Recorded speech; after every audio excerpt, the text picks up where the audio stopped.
18 நாட்கள் தொடர்ந்து நடந்த மகாபாரத யுத்தத்தில் 14ஆம் நாள் யுத்தம் தான் மிகவும் பயங்கரமானதாக இருந்தது.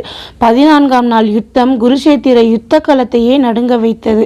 குருஷேத்திர யுத்த களத்தில் இருந்தவர்கள் அனைவருமே இந்த நாள் விரைவில் முடிந்து விடாதா என்று தவித்தனர்.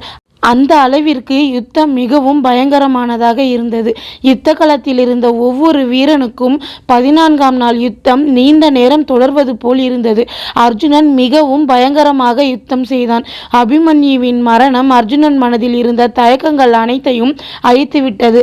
அதனால் அர்ஜுனன் 14ஆம் நாள் யுத்த களத்தில் யாராலும் வெல்ல முடியாதவனைப் போல் செயல்பட்டான். வனவாச காலத்தில் அர்ஜுனன் திவ்ய அஸ்திரங்களையும் பாசுபத அஸ்திரத்தையும் வேண்டி சிவபெருமானை நோக்கி தவம் இருந்தபோது, நீ 3 உலகிலும் யாராலும் வெல்ல முடியாதவனாக, நம்ப முடியாத வல்லமை கொண்டவனாய் இருப்பாய்.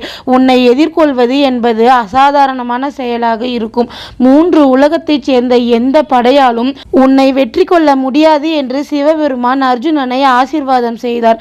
சிவபெருமான் சொல்லிய அந்த வார்த்தைகளை குருஷேத்திர யுத்த களத்தில் அர்ஜுனன் 14ஆம் நாள் யுத்தத்தில் உண்மையாக்கினான். அபிமன்யுவின் மரணத்தால் அர்ஜுனன் மிகவும் கோபமாகவும் மிருகத்தனமாகவும் யுத்தம் செய்தான். கௌரவர்கள் தரப்பில் இருந்த ரதர்கள், அதிரதர்கள், மகாரதர்கள் என எந்த வீரராலும் 20 நிமிடங்கள் கூட முழுமையாக அர்ஜுனனை எதிர்த்து நின்று தாக்குதல் செய்ய முடியவில்லை. அர்ஜுனன் முழு கௌரவ சேனையையும் கனிகளை நசுக்கி அழிப்பதை போல் அழித்தான். அன்றைய யுத்தத்தில் அர்ஜுனன் ரௌத்ர படுகொலையை செய்தான். கௌரவ படைகள் சிதறி பல மைல்கள் தப்பி ஓடினர். அர்ஜுனன் காலடியில் விழுந்து மன்றாடினர். ஆனாலும் ஒருவராலும் அர்ஜுனனிடம் இருந்து தப்பிக்க முடியவில்லை. துரோணர், துரியோதனன், அஸ்வத்தாமன், கர்ணன், சகுனி ஆகியோர் ஜெயத்ரதன் மறைவிடத்திற்கு அருகில் இருந்து அவனை பாதுகாத்தனர்.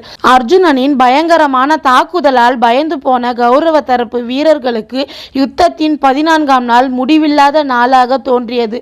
கிருஷ்ணரின் நாராயணி சேனை கூட அர்ஜுனனை எதிர்க்க அஞ்சியது. 14ஆம் நாள் யுத்தத்தில் ஒரே நாளில் கௌரவர்கள் தரப்பில் இருந்த 7 அக்குசௌனி படைகளை அர்ஜுனன் மட்டுமே தனி ஒருவனாக இருந்து யுத்தம் செய்து அழித்தான். ஒரே நாளில் அர்ஜுனன் பலம் கொண்டிருந்த கௌரவர்கள் தரப்பை பலவீனமானதாக மாற்றிவிட்டான். அர்ஜுனனின் வேதனையும் கோபமும் வீரமும் கண்ட மொத்த பிரபஞ்சமும் குலை நடுங்கியது.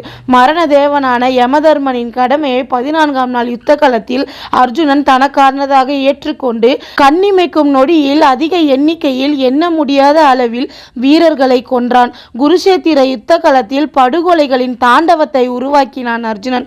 14ஆம் நாள் யுத்தம் ரௌத்திரத்தின் அடையாளமாக மாறியது. அபிமன்யுவின் மரணம் அர்ஜுனனின் திறமையின் உச்சத்தை வெளிப்படுத்தியது. 14ஆம் நாள் யுத்தத்தில் அர்ஜுனனின் வீரமும் கோபமும் அவன் திறமையை செயல்படுத்தியது போல் ஒருபோதும் அர்ஜுனன் தன் முழு திறமையையும் பயன்படுத்தவில்லை. தான் இல்லாத நேரத்தில் தனது மகன் கொல்லப்பட்டு விட்டானே என்ற நினைவே அர்ஜுனனை அதிக வெறியோடு யுத்தம் செய்ய வைத்தது. பீஷ்மர் மட்டும் 14ஆம் நாள் யுத்த களத்தில் பங்கெடுத்திருந்து அர்ஜுனனை எதிர்கொண்டிருந்தால் நிச்சயம் அர்ஜுனன் சிகண்டியின் துணை இல்லாமல் சிவபெருமானின் பாசுபத அஸ்திரத்தை கொண்டு பீஷ்மரை அழித்திருப்பான். 14ஆம் நாள் யுத்தத்தில் அர்ஜுனன் யமனாக செயல்பட்டான். மிகவும் ஆபத்தானவனாக இருந்தான். கிருஷ்ணர் மாயையால் உருவாக்கிய போலியான சூரிய அஸ்தமனத்தை உண்மையிலேயே சூரியன் அஸ்தமனம் ஆகிவிட்டது, யுத்தம் முடிந்துவிட்டது என்று நம்பி வெளிவந்த ஜெயத்ரதனை கொன்ற பின்புதான் அர்ஜுனன் மீண்டும் தன் இயல்பு நிலைக்கு வந்தான்.